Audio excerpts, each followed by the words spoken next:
Hello everyone. So we are back with the next lecture of design, that is the design principles part 1. In this particular, we are going to study about the data abstraction, the stepwise refinement and the information hiding concept which is used in design and which is very important. Now, first of all, let's see what are the main design concepts and principles which are underpinning in the design. Those are, the first is called as the data abstraction, stepwise refinement, information hiding, modularity, and functional independence. So we are going to see this one by one after the other.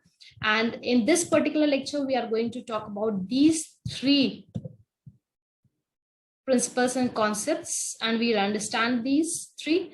And in the next lecture, we will be back with these 2 concepts in detail, what it is about. So let's start with the abstraction part and let's understand the design principles.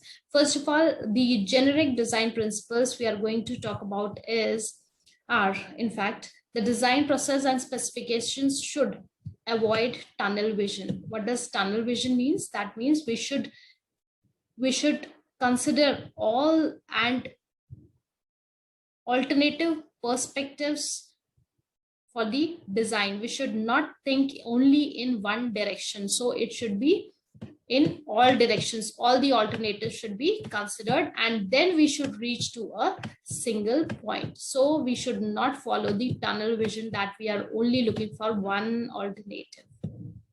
Second one, be traceable back to analysis. That means because the outcome of analysis, SRS, is being the input for the design process, so we should be able to trace back to analysis, and we should understand the analysis should be complete for the right design.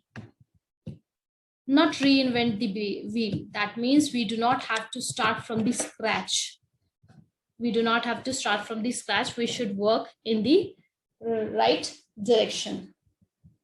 Continue with the direction.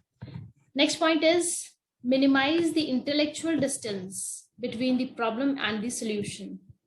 Now, what does that mean? That means that with the help of design, we should move to the solution now. We should minimize the difference between the problem and the solution. Exhibit uniformity and integration. That means for the complete design and documentation part, we should work on the uniformity and integration. That means the work should look like that single designer has worked on this particular design. Next, we have already seen that the design should be flexible. That means it should accommodate the changes. Next, degradable. It should degrade gently. That means the slope of degradation should not be this. It should be this way. That means the slight degradation should be shown. Be assessed for quality as it is being created, not after the fact. The quality is created from the design itself, not in the product only. Recognize that design is not coding and coding is not design, right? We need to understand the point that design is different from coding and coding is different from design. We should understand the limit of the design constraints. Now let's work with the first point, that is the abstraction. So first is abstraction. What abstraction is? Abstraction permits one to concentrate on a problem at some level of generalization without regard to irrelevant low-level details. That means now here what we have to do is we are just trying to hide the low-level details and working on the generalized problem, right? So this is what the abstraction says. We are hiding the irrelevant low-level details. Software engineering is a process of refining abstractions. Modern programming languages allow for abstraction. Example, abstract data types. The different types of abstractions are data, procedural, and control. Now let's see with the help of an example what actually the data abstraction is. See, we have a door out here And you can see this particular door is having a knob. Now, when we just define the door, we have so many more things. That is the manufacturer. We have different data structures for model. We have type, we have swing direction, we have inserts, we have light, we have type, we have number, we have weight, we have opening mechanism. So all these are what? These are the named collection of data that describes the data object. This is door, that is the data object, and it is these, all these are the data structures that are describing this door. So here we are hiding those particular details, right? This is data abstraction, right? Now we have procedural abstraction. Now what actually the procedural abstraction? In the data abstraction, we were hiding the data. That was the data structure, right? Now in procedural abstraction, we are hiding the algorithm. We are hiding the mechanism behind the opening of the door. So when I say open the door, that is open, just open, it will have a complete details of algorithm, that is how the door will be opened, the complete mechanism. Now this particular complete mechanism is hidden out here, right? So that is what the procedural abstraction is. Here it is implemented with the knowledge of the object that is associated with enter, a named sequence of instructions with a specific and limited function. So it is giving what? It is giving a limited function. So that is what the procedural abstraction is. Now, next design principle, which is very important, is the refinement. It is also called as stepwise refinement. Somewhere you can see refinement and somewhere you can see as stepwise refinement. Now what it is first thing, a gradual top-down elaboration of detail. That says that if we have a complex problem, we are going to do what? We are going to use the top-down approach, and we are going to decompose this problem into small problems and then make the further details, right? So it is forming a hierarchical pattern. Abstraction are refined and refinement are complementary. Now it is saying abstraction and refinement are complementary. Why these two are complementary? These two are complementary because abstraction is working on hiding the low level data, but refinement is working on the revealing the low level data. So that is what we have written. Abstraction suppresses the low level detail, while the refinement gradually reveals the low level detail in step-by-step process, right? Let's understand this particular refinement in detail. Example we have taken, this is stepwise refinement. The same example is taken as open, right? Opening of the door.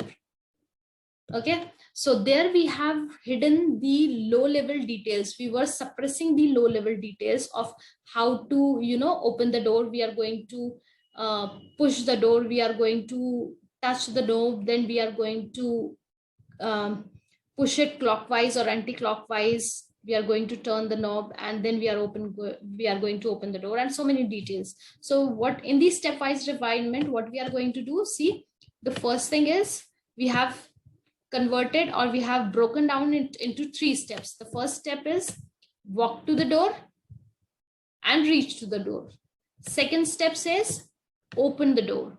And third step says walk through and close the door.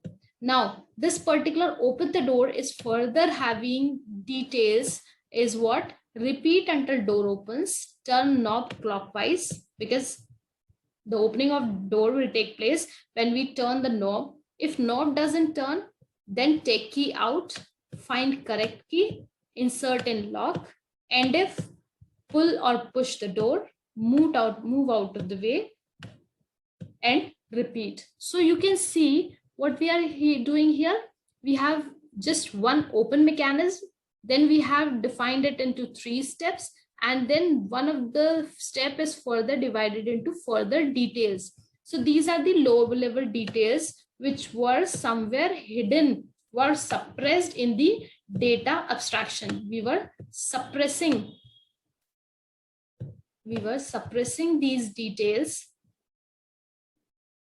in the data abstraction, while the details are being shown or elaborated